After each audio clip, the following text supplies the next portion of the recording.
सुप्रभात, मी वैष्णवी राऊत. साम टीव्हीच्या बातमीपत्रामध्ये आपल्या सगळ्यांचं स्वागत आहे. राजकीय घडामोडी खूप साऱ्या घडतायत आणि सगळ्यांचा सविस्तर आढावा या बातमीपत्रातून आपल्याला घ्यायचा आहे.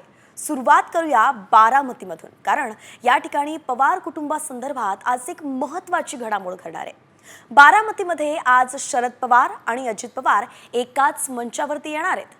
कृषी प्रदर्शनाच्या कार्यक्रमानिमित्तानं 10 महिन्यांनंतर काका पुतणे एकत्र येणार आहेत. या कार्यक्रमाला कृषी मंत्री माणिकराव कोकाटे, पशुसंवर्धन मंत्री पंकजा मुंडे सुद्धा उपस्थित राहतील. तर लोकसभा विधानसभा निवडणुकीनंतर हे दोघे पहिल्यांदाच बारामतीत एकाच व्यासपीठावरती दिसणार आहेत आणि म्हणून दोन्ही पवार काय बोलणार याकडे राज्याचं लक्ष लागलेलं आहे.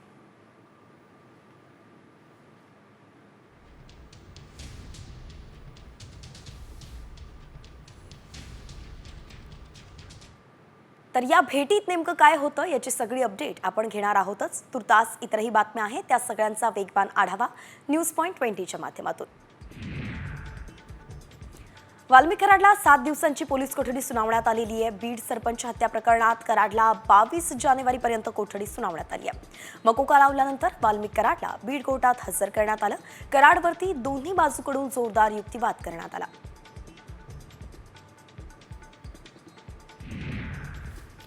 बीड कोर्टाबाहेर कराड समर्थक आणि विरोधक भिडले. कराड विरोधात महिलेनं जोरदार घोषणाबाजी केली आहे. यावेळी कराड समर्थकांनी सुद्धा घोषणा दिल्यानं कोर्टाबाहेर गोंधळ उडाला आणि म्हणून पोलिसांनी जमाव पांगवला.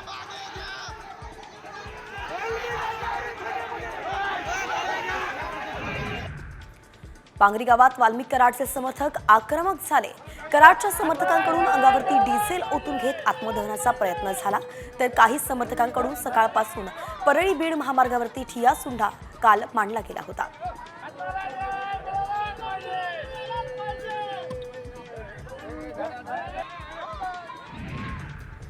मकोका लावण्यात आलेल्या वाल्मिक कराडच्या पांगरी गावात सुद्धा गावकऱ्यांनी आंदोलन केलं. कराड समर्थकांनी टॉवरवरती चढून मकोका कारवाईचा निषेध केला. तसंच पांगरी गावच्या रस्त्यावरती महिलांनी रास्ता रोकोही केला.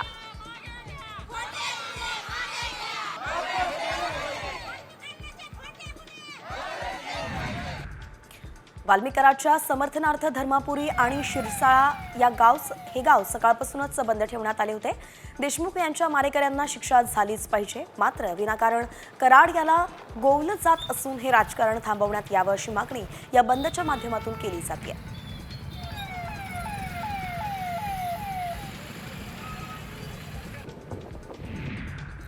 परळी शहरात वाल्मिक कराडच्या समर्थकानं मोबाईल टॉवरवरती चढून आंदोलन केलं. कराड याच्यावरती दाखल केलेले खोटे गुन्हे तात्काळ मागे घेण्याची मागणी या आंदोलकानं केली आहे. तसंच मागण्या मान्य न झाल्यास आत्महत्येचा इशारा सुद्धा त्यांनी दिला आहे.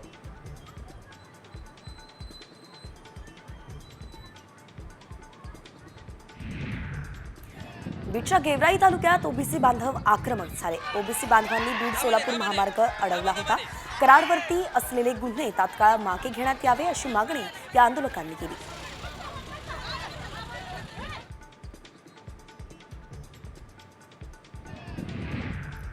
बीडचे खासदार बजरंग सोनवणे यांनी संतोष देशमुख प्रकरणाची व्याप्ती आणखी मोठी असल्याचा दावा केलाय. सरपंच संतोष देशमुख यांचं अपहरण करताना स्विफ्ट गाडी कोणाची होती, मारेकऱ्यांना राहायला कोणी घरं दिली, असा सवालही बजरंग सोनवणेंनी उपस्थित केलाय.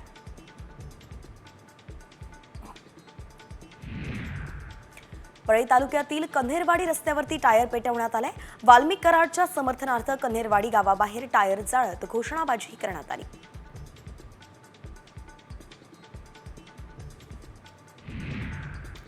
धनंजय मुंडे गुंडांची टोळी रस्त्यावरती उतरवून जातीय दंगली घडवतायत असा गंभीर आरोप जरांगेंनी केलाय. मुंडेंना बीडची शांतता भंग करायची असून माणसं आंदोलनात उतरवल्याचा आरोप जरांगेंनी केला.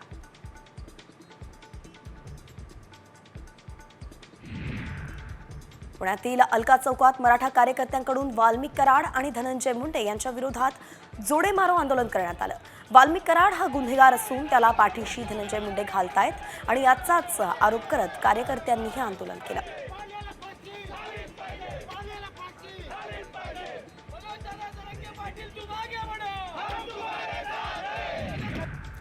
बीडमधील तणावाच्या स्थितीवरती आता पंकजा मुंडे यांनी मोठं विधान केलंय. बीडच्या स्थितीवरती गृहमंत्री अमित शहा यांच्याशी चर्चा करणार असल्याचं पंकजा मुंडे म्हणाल्या. काम करत आहे, त्यामुळे या गोष्टी माझ्यासाठी आता मॅटर नाही करत. माझ्यासाठी मॅटर रुग्णालयाबाहेर येताच वाल्मिक कराडनं रोहित कुठे आहे असा प्रश्न केला. साधारण 2 ते 3 वेळा रोहित कुठे असं वाल्मिक कराड म्हणाला. कराडनं रोहितला आवाज देताच पोलिसांनी रोहितला पुकारलं सुद्धा आणि त्यामुळेच वाल्मिक कराड विचारत असलेला रोहित नेमका कोण याची चर्चा आता रंगली आहे.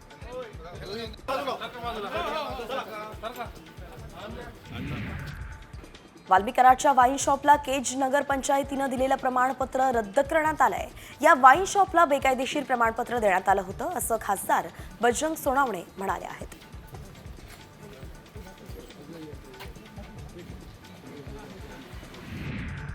पिंपरी चिंचवडमधल्या वाल्मिक कराडच्या फ्लॅटचा लिलाव करण्यात येणार आहे. वाकडमध्ये 4 BHK 4 BHK फ्लॅट असून याची किंमत जवळपास 3.25 कोटींच्या घरात आहे.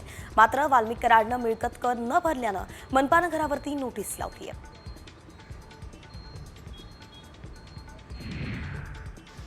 पिंपरी चिंचवड शहरातच वाल्मिक कराडची पत्नी मंजिरी कराडच्या नावे सुमारे 1.5 कोटी किमतीचा फ्लॅट असल्याची बाब उघडकीस आलेली आहे. उच्चभ्रू परिसरातील मी कासा वेला या परिसरात असलेल्या फ्लॅटचा देखील कर थकवल्याची माहिती समोर आली आहे.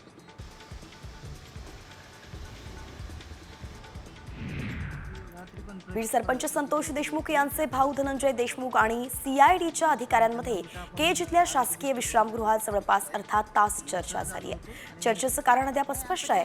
CIDच्या अधिकाऱ्यांसोबत झालेली भेट ही सहजच असल्याची माहिती धनंजय मुंडेंनी दिली आहे.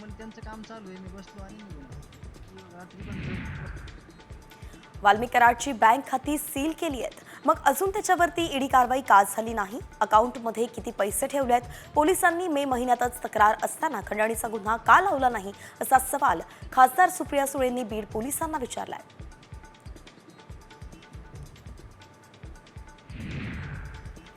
वाल्मिक कराडच्या समर्थनार्थ केलेल्या आंदोलनावरती मनोज जरांगे पाटील यांनी संताप व्यक्त केलाय. परळीतल्या एका कोपऱ्यातल्या आंदोलनामुळे काय होणार? आम्ही त्यापेक्षा 10 पट आंदोलन बीडमध्ये उभं करू असा इशाराच जरांगे पाटलांनी दिलाय.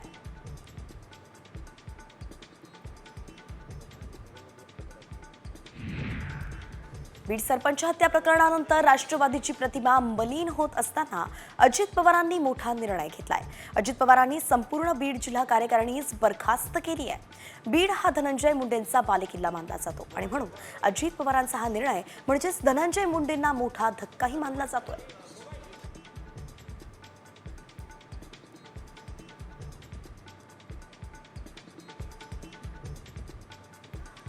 महाकुंभातील पहिलं अमृत स्नान म्हणजेच शाही स्नान 12 तास चाललंय. जुना आराखड्यासह सर्व 13 आराखड्यांमधील संतांनी स्नान केलंय आणि यावेळी हेलिकॉप्टरमधून भाविकांवरती सतत फुलांचा वर्षावही केला गेला.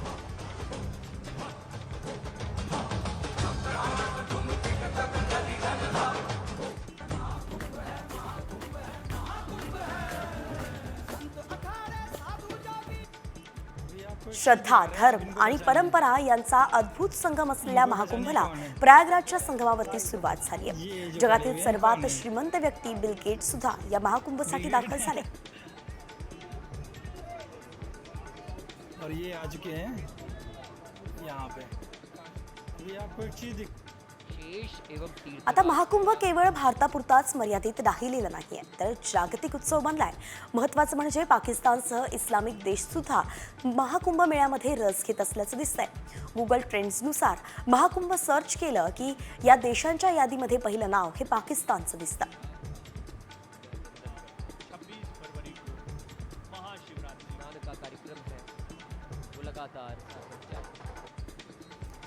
देशाच्या कानाकोपऱ्यातून हजारो संत, महात्मे आणि धर्मगुरू प्रयागराजमध्ये दाखल झालेत.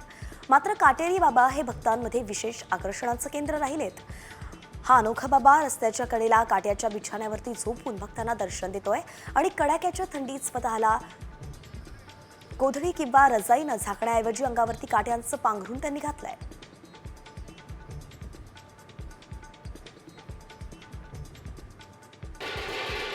पुण्यातून पहिली महाकुंभ विशेष रेल्वे गाडी रवाना झाली आहे. पुणे रेल्वे स्थानकावरती ढोल ताशांच्या गजर आणि झेंडूंची फुलं उधळत प्रवाशांचं जंगीत स्वागत करण्यात आलं. यावेळी कुंभमेळ्याला जाणाऱ्या प्रवाशांचा उत्साह ओसंडून वाहत होता.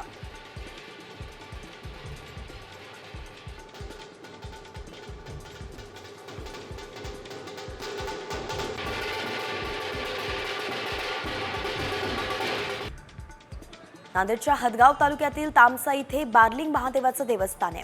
या ठिकाणी मकर संक्रांतच्या दुसऱ्या दिवशी म्हणजेच करीच्या दिवशी भाजी भाकरीची अनोखी पंगत भरत असते आणि यावर्षी 250 क्विंटल भाजी बनवण्यात आली असून पंचक्रोशीतील महिलांनी 150 क्विंटल भाकरी बनवून दिल्या आहेत.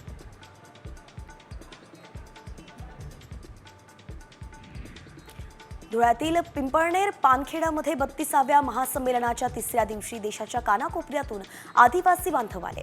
आदिवासी संस्कृतीचं प्रदर्शन करत विविध कार्यक्रमांचं आयोजन करण्यात आलं आणि यावेळी आदिवासी बांधवांनी आदिवासी संस्कृतीचं दर्शन घडवलं.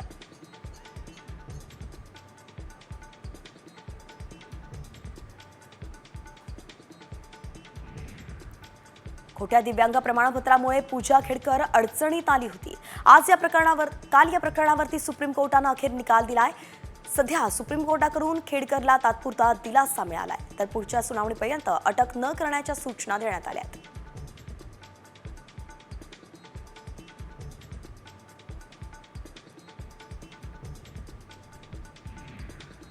टोरेस प्रकरणी सुरू असलेल्या तपासावरती आर्थिक गुन्हे शाखेला मुंबई उच्च न्यायालयानं फटकारलंय, तर आरोपी थांबलेल्या हॉटेलमधील सीसीटीव्ही फुटेज जप्त करण्याचे निर्देश मुंबई उच्च न्यायालयाने दिलेत. दरम्यान टोरेस प्रकरणी पुढची सुनावणी 22 जानेवारीला होणार आहे.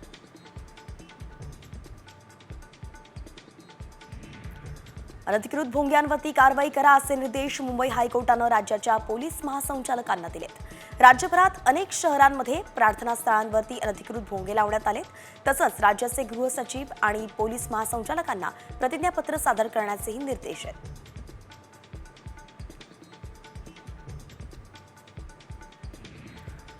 वर्धा जिल्ह्यातील भूगर्भातील जलसाठ्यांपैकी 7.1% जलसाठ्यांमध्ये नायट्रेट आढळून आलंय. पाणीपुरवठा विभागानं केलेल्या चाचण्यांमधून ही माहिती समोर आली. त्यामुळे येत्या काही वर्षांत जिल्ह्यातील नैसर्गिक जलस्रोत प्रदूषित होऊन त्याचा आरोग्यावरती घातक परिणाम होण्याची भीती व्यक्त केली जाते.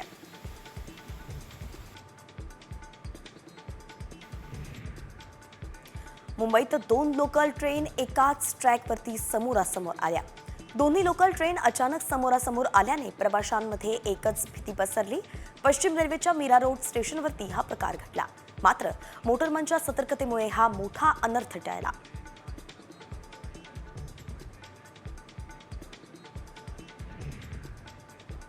इमारतीच्या 13व्या मजल्यावरून पडून सुद्धा मजुराचा जीव वाचलाय. विक्रोळीच्या कन्नमवार नगर भागात ही घटना घडली आहे. कामगारानं आत्महत्या करण्यासाठी 13व्या मजल्यावरून उडी मारली. मात्र कामगार आधी झाडावरती आणि नंतर सुरक्षेसाठी लावण्यात आलेल्या जाळीवरती अडकला. त्यामुळे त्याचा जीव वाचला.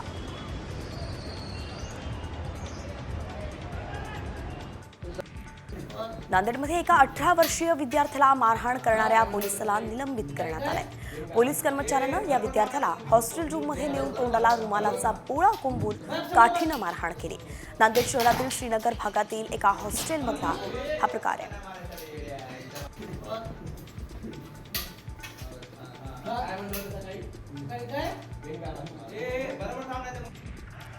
पुण्यात एका घरफोडी करणाऱ्या टोळीला पोलिसांनी जेरबंद केलाय.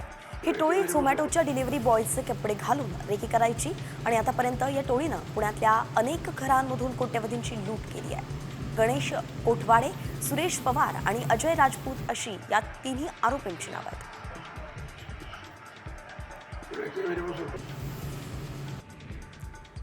पश्चिम रेल्वेच्या बोईसर रेल्वे स्टेशनवरचा एक व्हिडिओ सध्या व्हायरल होतोय. या व्हिडिओमध्ये एक प्रवासी रेल्वे रेलिंग ओलांडताना दिसतोय. हा प्रवासी रेलिंगवरती चढला आणि ट्रॅकवरती उडी मारणार होता. तेवढ्यात त्याचा तोल जातो आणि तो थेट रेल्वे ट्रॅकवरती कोसळतो.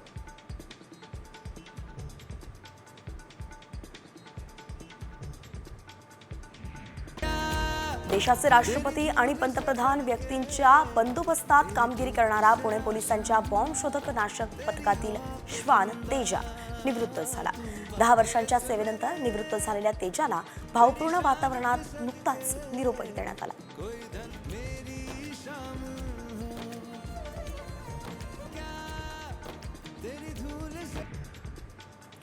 पुणे रेल्वे स्थानकाच्या यार्ड रिमॉड्युलिंगच्या कामाला सुरुवात झाली आहे. हे काम जून 2026 पर्यंत पूर्ण करण्याचं उद्दिष्ट आहे. इथे नवीन प्लॅटफॉर्मसहच प्रवाशांना आवश्यक पायाभूत सुविधा पुरवण्याचं नियोजन केलं आहे आणि या कामामुळे पुणे रेल्वे प्रवाशांना दिलासाही मिळणार आहे.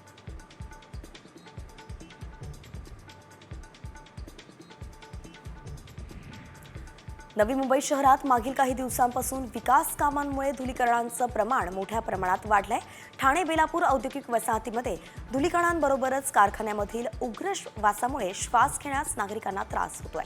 यामुळे नवी मुंबई महापालिका ॲक्शन मोडवरती आली आहे.